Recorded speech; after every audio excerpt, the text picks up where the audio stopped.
Okay, olunaku olwaleero lwa mukaaga era nga bwentera okukibategeeza nti olunaku olw'omukaaga mba mbatuusaako ba celebrities bamwe ab'enjawulo gamba nga bannamawulire mpozi n'abayimbi n'abalala bonna.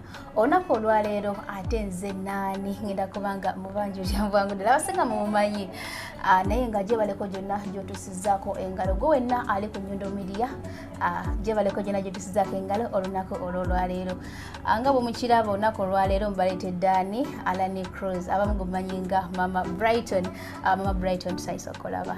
Nange nsanyusa obalaba nsanyusa okubeerako mu nsi yammwe Dubai era nga Dubai y'amaanyi ddala naye nga nyongera okwebaza mukwano gwange taata wange omukulu Mike Mukalazi wa Calnet yansobozesa okuba ng'andi wano. Tweyanza nnyo ssebo mwami mu Calnet mwami mu Calnet Global Services ate nga ye mwami mu Colors yatweyanza nnyo ssebo tweyanza nnyo ddala ddala webala nnyo okubanga otuleetera ku bantu bano ab'enkizo webale nnyo webali ddala. Alani Cruz ye gwe ani amanya go amatuufu oba oziikibwawa? Kale mu bufunze tutambuliremu ng'Omuganda. Kale siri musajja Muganda ndi musajja Musoga basaiza z'Ejjinja manya nga matuufu nze mutaba Alani. I'm a family man nina omwana omu babita Haynes then my girlfriend Zara. Okay, so bwoti wotambudde nga Omuganda tugambe nti otambudde nga Musoga kuba sirina nnyo bingi byakugira kozi mama wange ne taata wange bakyali balamu nga bakumi bakyali balamu. Okay, so tujja ku excusing bajja ku excusing olw'ensonga nti toli Muganda bwoti wotambudde. Tweyanza nnyo tweyanze ge tukyagenda ddala mu maaso ne Alani Cruz. Alani Cruz nalabika clip mwabadde ku airport naye nalabye abantu ab'enjawulo abakwaniriza ku airport. Nalabyeko oyo mu Calnet Global Services mwami mu Colors then ndabako Wampombo African Restaurant Hassan Darox then nalabyeko ne Kim Swag waliwo ne mukwano gwange awo yabadde ayitibwa Ime ne Haura abantu abakwaniriza ku airport nga wakatuuka. Abantu abo badde obamanyi oba just nawe wabekangiddawo ku kisaawe? Badde mmanyiko Mr. Mike Mukalazi ne Kim then abalala naba kale twafuuse bamikwano bamaze tuuka wano. So wabategeredde awo sigamba nti obadde obamanyi before ne mwami Hassan? Mwami Mike Mukalazi yandeese ne Kim nali mumanyi okuva e Kampala then mwami Mukalazi Kim yenyanjye mwami Mukalazi then ate netufuka bamikwano. Nemufuuka bamikwano. Okay, yo kirungi nnyo.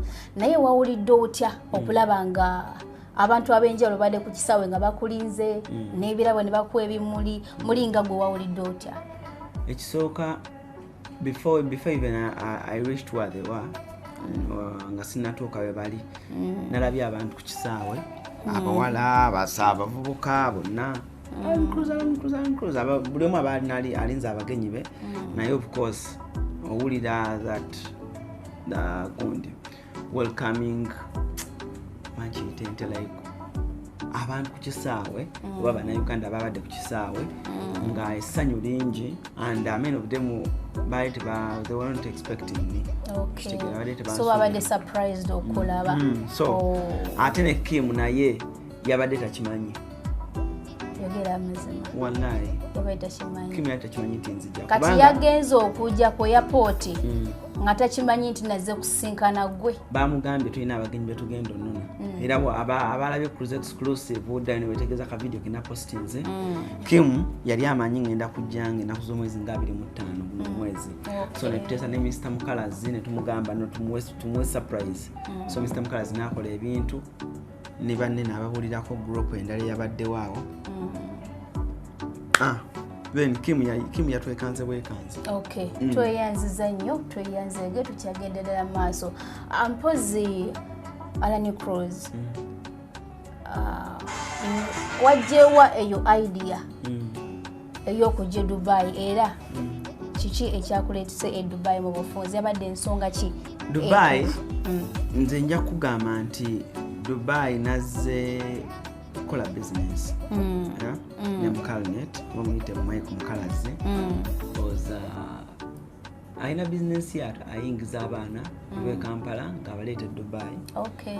So ezimu ku nsonga lwaki nazze kwe kubanga njagala okwongeramu ekintu ky'amaanyi. So yampadde buli kimu nga ngamba buli kimu. So purposely yabadde ensonga eyakuleese Dubai. Okay. Then mu ebyo nangamba tulambule nako Dubai. So tulambulamu atambuza mu bifo ebyenjawulo atwalako mu bifo ebyenjawulo naye nga bwe tukola leera still ki business wesigala ng'etambula. So mainly ensonga yabadde ndeese. Kirungi nnyo ekyo tweyanziza nnyo. Otambuddeko mu bifo ebyenjawulo era nga nakulabyeko ku Dubai Mall, nakulabyeko Dagosti City, Al-Madam, kale n'ebifo ebirala byonna.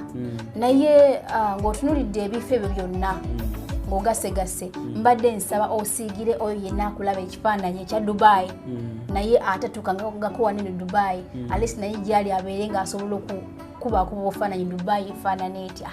Okay, omulwadde kanko Dubai nga Munnayuganda.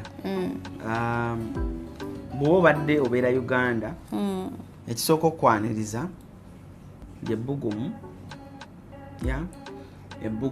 ebbugumu eryo eriri ku airport. Nze mu kusooka nasoose ne ndowooza oba just emmotoka zitokoto oba emmotoka nnyingi ly'ebbugumu eryo but nagenza ate okutambula mugundi mu basement ya parking nga mpulira kiringa nga ate ekya atmosphere. Kyanyumidde as a person nadde sikiwulirangako nga mpulira like ebbugumu mu eryaffe teririwo erityo ery'Ekampala. Ebbugumu ly'Ekampala teririwo erityo. So eryawano nali feelings ku mubiri ninga ali mu sauna like you know, but when you enter emmotoka noteako AC then omubiri ne gunyogoga omulundi gumu kale nga binyumira even up to now binyumira nga ntambudde ebweru nempulira ebbugumu then nenyingira ewantu ewalala so ekyo kyekisooka okwaniriza. Ekyokubiri enguudo ennungi ebizimbe ebirungi kale olaba nga ensi yaabwe terina climate nga yaffe terina biki but bakoze ebintu ebiri bekoledde kale embeera eyaabwe okitegeera ate ng'ensi yaffe ebasinga kituufu okitegeera naye buli kimu bakikoze balina katuweewuunye e Uganda tulina ebifo bitono ebiriko amaato byebisobola okutambulirako amaato nga biri organized ng'ennyanja nnyonjo gundi ki okitegeera ffe tulina water bodies nnyingi kyokka bano balina ntono naye ate bo ezimu bazeekolera nabwekolezi kyokka bazikozesezza. Bw'otunuulira bw'oba otambula mu Dubai ekiro olengera ekibuga ekyaka ennaku neekukwata n'ogamba kaliraba ewaffe you know. But ate ewaffe munnange ndowooza kibanga bw'onaabeera e Kampala naye nga mukyala ewammwe wakunyumira nnyo onyumira nnyo genda mukyala ewammwe so obeera e Dubai naye ate tosobola kugamba tosobola kuwuliranga ti wano waffe oba tosobola kubeera kati sobola gamba nti oba kale obeera e Dubai owulirenga ajja okufiiringa comfortable era bagamba nti west to east home is the best. However nti Dubai kifo kirungi era kyabika bulungi nnyo naye tosobola kufiiringa comfortable that comfort tosobola kugifuna ng'oli wano era waba nti si waki si wammwe. Omulabi waffe omulungi tukyagenda ddala mu maaso n'olugendo n'ekirala amateeka naddala mu kuvuga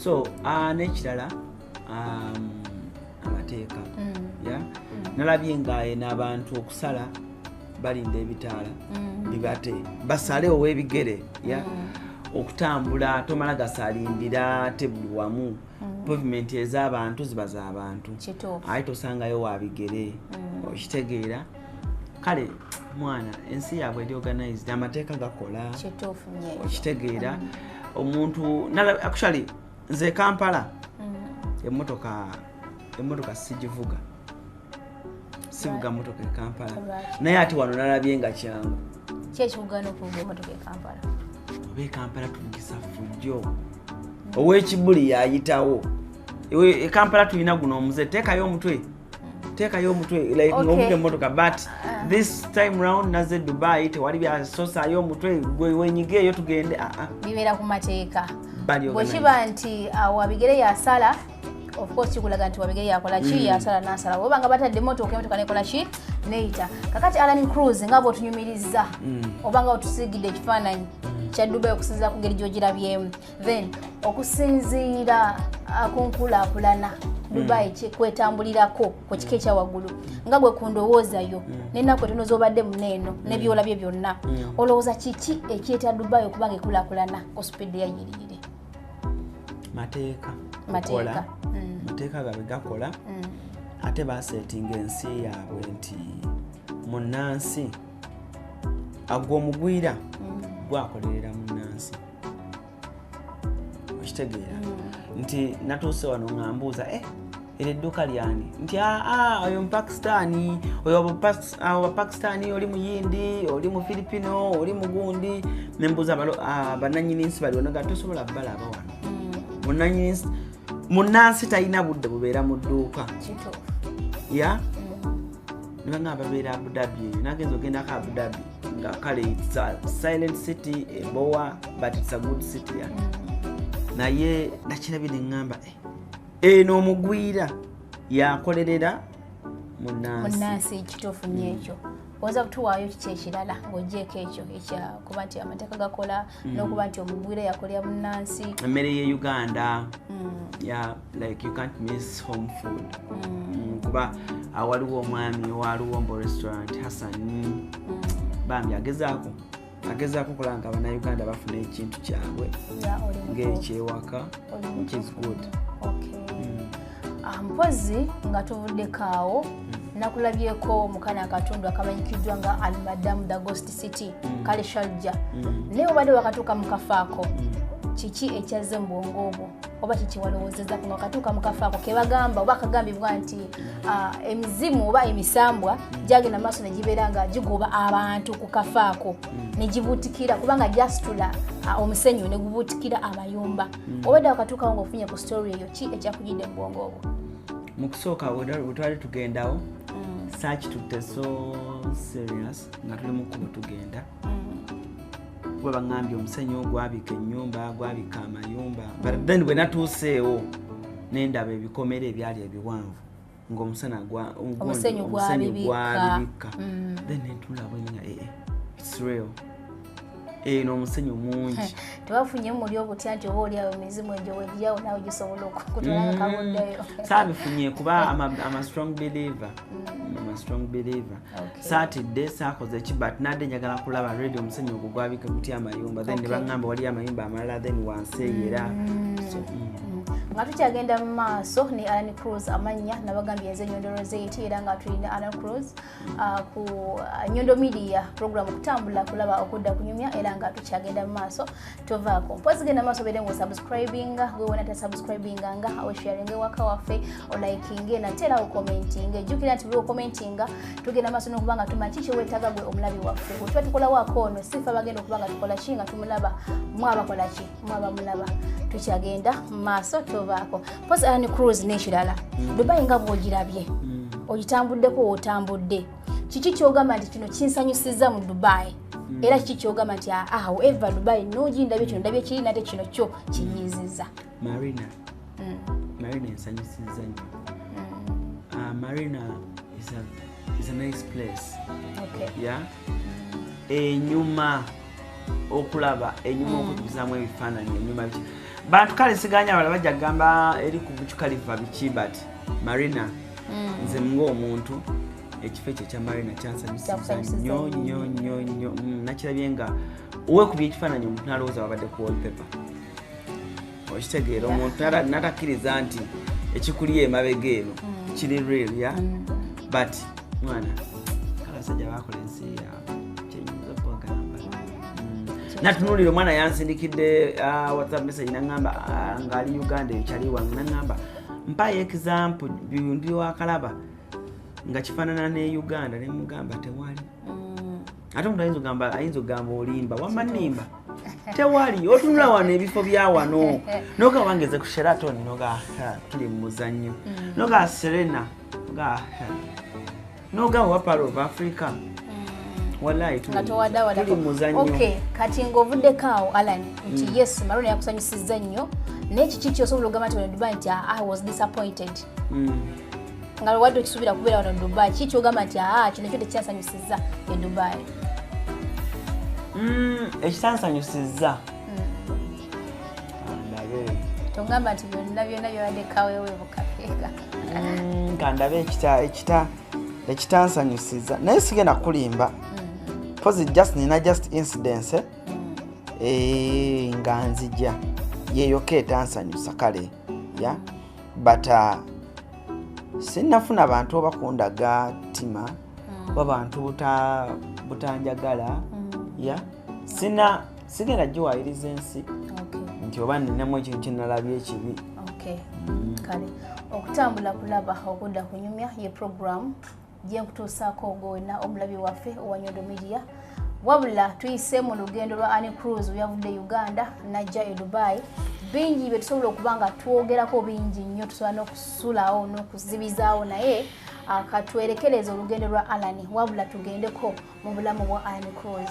Abasinga twegomba Annie Cruz, abasinga tu inspiring nange kamwa koogera nga montadde naye twagala tumanye ye Annie Cruz obulamu bwe abutambuza atya era akikoza atya okubeera nti asobola okuyimirira ku ttaka n'eriyunguma. N'olw'ensonga eyo omulabi waffe omulungi genda maaso obeere nga osubscribinga olikinga otweyungeko osharingireko n'omuntu omulala party negenda kubeera very important. N'olw'ensonga eyo teekawo nnyo ebirowoozo nga by'amaanyi nnyo tubeere nga tugenda ddala mu maaso.